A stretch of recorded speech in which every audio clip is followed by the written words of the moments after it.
ಶ್ರೀ ಗುರುಭ್ಯೋ ನಮಃ. ವೈಶ್ವಾನರಾಧಿಕರಣದ ಸಮಗ್ರ ಅವಲೋಕನ ಈಗ ಮುಕ್ತಾಯ ಕಂಡಿದೆ. ಸೂತ್ರದ ಅರ್ಥಗಳನ್ನು ಗಮನಿಸಿದ್ದೇವೆ. ಮುಂದೆ ಶಾಂಕರ ಭಾಷ್ಯದಲ್ಲಿ ಹೇಳಿದಂತೆ ಆ ಸೂತ್ರಗಳ ಅರ್ಥ ಮತ್ತೆ ಅದರ ವಿಮರ್ಶೆ ಇದೀಗ ನಡೆಯಬೇಕಾದದ್ದು. ಶಾಂಕರ ಭಾಷ್ಯದಲ್ಲಿ ಮೊದಲು ಪೂರ್ವ ಪಕ್ಷ ಏನು, ಆಮೇಲೆ ಸಿದ್ಧಾಂತ ಏನು ಅನ್ನೋದನ್ನು ಹೇಳ್ತಾರೆ.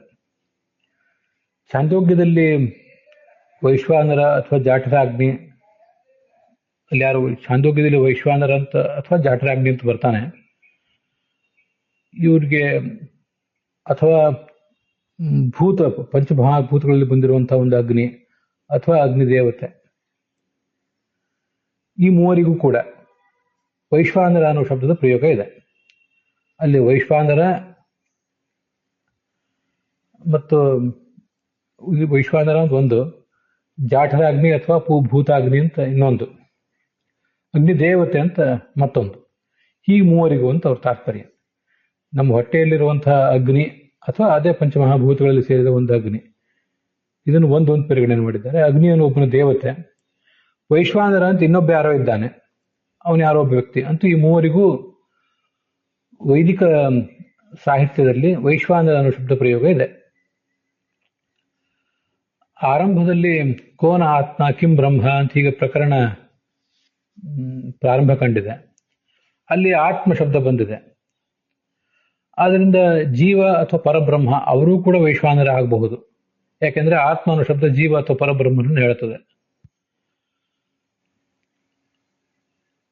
ಆದರೆ ಬ್ರಹ್ಮ ವೈಶ್ವಾನರನಲ್ಲ, ಪರಬ್ರಹ್ಮ ಅಂತೂ ವೈಶ್ವಾನರ ಅಲ್ಲ. ಯಾಕೆಂದ್ರೆ ಅಲ್ಲಿ ಪ್ರಾದೇಶ ಮಾತ್ರ ಅಭಿಮಾನಂ ಅಂತ ಹೀಗೆಲ್ಲ ಶಬ್ದ ಬಂದಿದೆ. ಪ್ರಾದೇಶ ಮಾತ್ರ ಅಂದ್ರೆ ನಿರ್ದಿಷ್ಟವಾದ ಪ್ರಮಾಣ ಇದ್ದವನು, ಅಂಗೈಗಲ ಪ್ರಮಾಣ ಇದ್ದವನು ಅಂತ ಈಗ ಅರ್ಥ ಇರೋದ್ರಿಂದ, ಆ ವೈಶ್ವಾನರನಿಗೆ ಆ ಶಬ್ದ ವಿಶೇಷಣ ಇರೋದ್ರಿಂದ ಬ್ರಹ್ಮ ಅಲ್ಲ, ಅಪರಿಮಿತನಾದ ಬ್ರಹ್ಮನಿಗೆ ಈ ಪರಿಮಿತ ಪ್ರಾದೇಶ ಮಾತ್ರತ್ವ ಅನ್ನೋದು ಹೊಂದೋದಿಲ್ಲ. ಆದ್ರಿಂದ ಬ್ರಹ್ಮ ವೈಶ್ವಾನರನಲ್ಲ ಅಂತ ಇಷ್ಟು ಪೂರ್ವಪಕ್ಷ.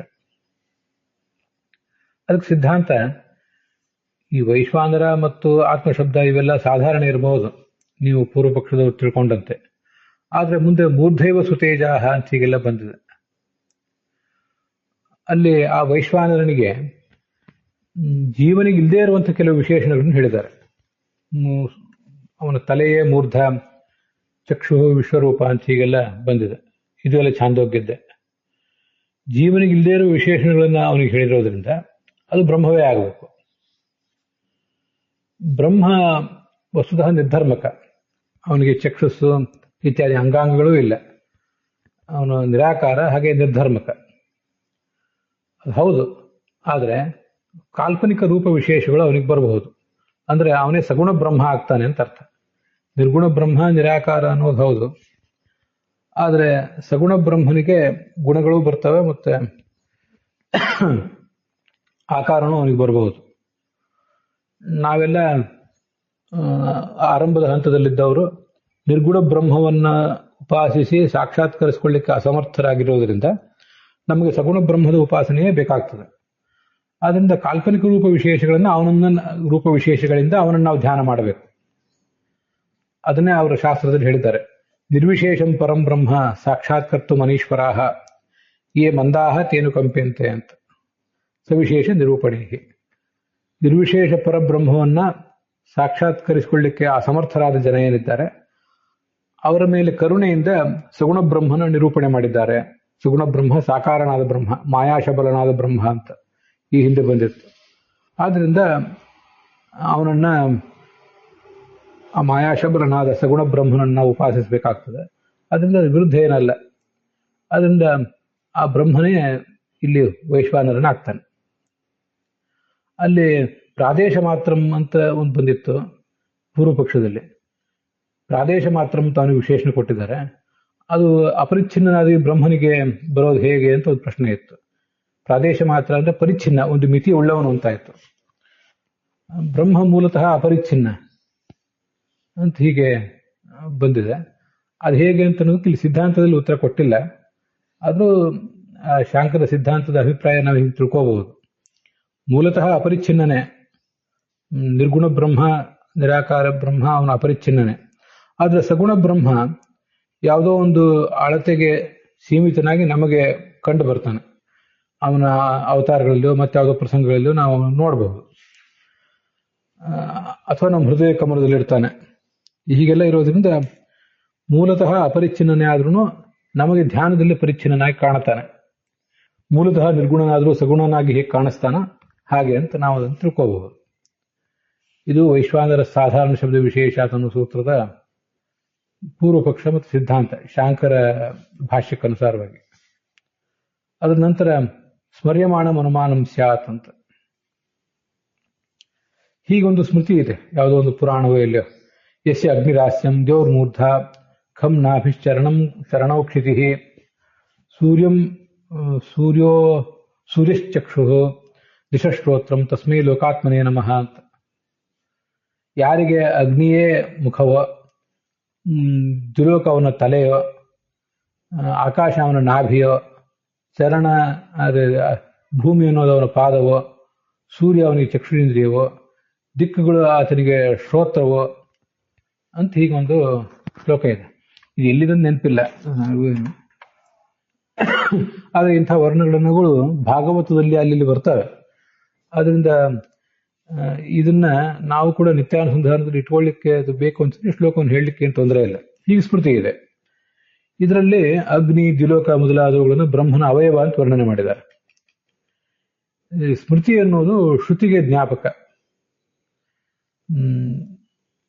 ಏನ ಸ್ಮೃತಿ ಅನ್ನೋದು ಶ್ರುತಿಗೆ ಜ್ಞಾಪಕ ಅಂದ್ರೆ ಏನರ್ಥ ಅಂದ್ರೆ, ಇದು ಶಾಂಕರ ಭಾಷ್ಯದ ಅಭಿಪ್ರಾಯ ಅಂತ ಹೇಳ್ತಿದ್ದೇನೆ. ಶ್ರುತಿ ಅನ್ನೋದು ಬಹಳ ಮುಖ್ಯ, ಅಪೌರುಷೇಯವಾದ್ರಿಂದ ಶ್ರುತಿ ಬಹಳ ಮುಖ್ಯ. ಎಲ್ಲವೂ ಕೂಡ ನಮ್ಮೆಲ್ಲ ಆಚರಣೆಗಳು, ನಮ್ಮ ಆಚಾರ ವಿಚಾರಗಳೆಲ್ಲವೂ ಕೂಡ ಶ್ರುತಿಯ ಬೆಂಬಲ ಪಡೆದಿರೋದು ಬಹಳ ಮುಖ್ಯ. ಆದರೆ ಕೆಲವು ಕಡೆ ನಮ್ಗದು ಕಾಣಿಸೋದಿಲ್ಲ, ಶ್ರುತಿ ಯಾವುದು ಕಾಣಿಸೋದಿಲ್ಲ. ಹಾಗಿದ್ದಾಗ ಬೇರೆ ಏನಾದರೂ ಮೂಲಗಳು ಹುಡುಕ್ತೇವೆ ನಾವು. ಅದರಲ್ಲಿ ನಂತರ ಬರುವುದು ಯಾವುದು ಅಂದ್ರೆ ಸ್ಮೃತಿ, ಪೌರುಷೇಯ ವಾಕ್ಯ. ಆ ಪೌರುಷೇಯ ವಾಕ್ಯ ಅನ್ನೋದು ಶ್ರುತಿಗೆ ಜ್ಞಾಪಕ ಆಗ್ತದೆ. ಎಲ್ಲಿಯಾದರೂ ವೇದದಲ್ಲಿ ಆ ಥರ ಇದ್ದಿರಬಹುದು. ಹಾಗಿರೋದ್ರಿಂದಲೇ ಸ್ಮೃತಿಯಲ್ಲಿ ಹೇಳಿದ್ದಾರೆ ಅಂತ. ಸ್ಮೃತಿಯಲ್ಲಿ ಹೇಳಿರುವುದರಿಂದ ಶ್ರುತಿಯಲ್ಲೂ ಹೇಳಿದ್ದಾರೆ. ಅದಕ್ಕೆ ಅದೊಂದು ಅನುಮಾನ. ಅದು ಈ ವಿಷಯವು ಅಂದ್ರೆ ಯಸ್ಯಾಗ್ನಿದಾಸ್ಯಂ ಇತ್ಯಾದಿ ಅದು ಈ ಒಂದು ವಿಷಯ ಅನ್ನೋದು ಶ್ರುತ್ಯುಕ್ತವಾಗಿದೆ. ಯಾಕೆಂದ್ರೆ ಸ್ಮೃತಿಯಲ್ಲಿ ಪ್ರತಿಪಾದಿತವಾದ್ರಿಂದ ಅಂತ ಹೇತು. ಶ್ರುತ್ಯುಕ್ತವಾಗಿದೆ ಅಂತ ಸಾಧ್ಯ. ಈ ಸ್ಮೃತಿಯ ಆಧಾರದಿಂದ ಶ್ರುತಿಯಲ್ಲಿ ಹೇಳಿರಬಹುದಾದಂಥ ಸ್ವರ್ಗಲೋಕಾದಿಗಳೇನಿವೆ ಬ್ರಹ್ಮನ ಅವಯವಗಳು ಅಂತ ನಾವು ತಿಳಿದು ಬರ್ತದೆ. ಆದ್ದರಿಂದ ಬ್ರಹ್ಮನೇ ಇಲ್ಲಿ ವೈಶ್ವಾನರಾಗ್ತಾನೆ ಅಂತ ಅದರ ತಾತ್ಪರ್ಯ. ಸ್ಮರ್ಯಮಾಣಂ ಅಂದ್ರೆ ಸ್ಮೃತಿಯಲ್ಲಿ ಹೇಳಿದ ಬ್ರಹ್ಮನ ಸ್ವರೂಪ ಅನ್ನೋದು ಅನುಮಾನವಾಗಿದೆ. ಅದನ್ನು ಹೇತುವನ್ನಾಗಿಟ್ಟುಕೊಂಡು ಶ್ರುತಿಯಲ್ಲೂ ಹೀಗೆ ಹೇಳಿದ್ದಾರೆ ಅಂತ ನಾವು ಊಹೆ ಮಾಡಬಹುದಾಗಿದೆ. ಶ್ರುತಿಯೂ ಕೂಡ ಬ್ರಹ್ಮಪರ ಅಂತ ಹೇಳಲಿಕ್ಕೆ ಅದು ಗಮಕವಾಗಿದೆ ಅಂತ ಅವ್ರ ತಾತ್ಪರ್ಯ. ಇಲ್ಲಿ ಶಾಂಕರ ಭಾಷ್ಯದ ಅಭಿಪ್ರಾಯ ಅಂತ ನಾನು ಹೇಳಿದೆ. ಅದು ಯಾಕೆ ಹಾಗೆ ಹೇಳಿದೆ ಅಂದ್ರೆ, ನಮ್ಮಲ್ಲಿ ಎಲ್ಲಿ ಕೂಡ ಆ ಥರ ಒಂದು ಸ್ಮೃತಿಯನ್ನು ಆಧಾರವಾಗಿಟ್ಕೊಂಡು ಸ್ಮೃತಿ ಹೀಗೆ ಹೇಳಿರುವುದರಿಂದ ಶ್ರುತಿಯೂ ಹೀಗೆ ಹೇಳಿರಬಹುದು ಅಂತ ಅನುಮಾನ ಮಾಡುವ ಪ್ರವೃತ್ತಿ ನಮ್ಮಲ್ಲಿ ಇದ್ದದ್ದು ನಂಗೆ ಎಲ್ಲೂ ಕಂಡು ಬಂದಿಲ್ಲ. ಯಾಕೆಂದ್ರೆ ನಮಗೆ ಶ್ರುತಿ ಎಷ್ಟು ಪ್ರಬಲವೋ ಸ್ಮೃತಿಯೂ ಅಷ್ಟೇ ಪ್ರಬಲ. ಉಳಿದವರ ಸ್ಮೃತಿ ಬಿಡಿ, ಯಾವ ಯಾಜ್ಞವಲ್ಕ್ಯ ಸ್ಮೃತಿ, ಪರಾಶರ ಸ್ಮೃತಿ ಅದನ್ನು ಬಿಟ್ಟುಬಿಡೋಣ. ವ್ಯಾಸ ಸ್ಮೃತಿ, ಪಂಚರಾತ್ರ, ಭಾರತ, ಭಾಗವತ ಇವೆಲ್ಲ ಶ್ರುತಿಗೆ ಸಮಾನವಾಗಿಯೇ ಪ್ರಮಾಣಗಳು. ಅಷ್ಟೇ ಯಾಕೆ ಭಾರತ ಭಾಗವತಗಳು, ವಿಶೇಷದ ಭಾರತ ಅನ್ನೋದು ವೇದಕ್ಕಿಂತಲೂ ದೊಡ್ಡದೇ. ಆದ್ರಿಂದ ನಮಗೆಲ್ಲವೂ ಕೂಡ ಶ್ರುತಿಯಿಂದಲೇ ಬರಬೇಕಂತ ಏನಿಲ್ಲ. ನಮಗೆ ಚೆನ್ನಾಗೇ ಗೊತ್ತಿದೆ. ವೇದಾನುಕ್ತಾರ್ಥ ಬ್ರಹ್ಮಿತಂ ಅಂತ ಮಹಾಭಾರತದ ಬಗ್ಗೆ ಈ ಒಂದು ಹೆಗ್ಗಳಿಕೆ ಇದೆ.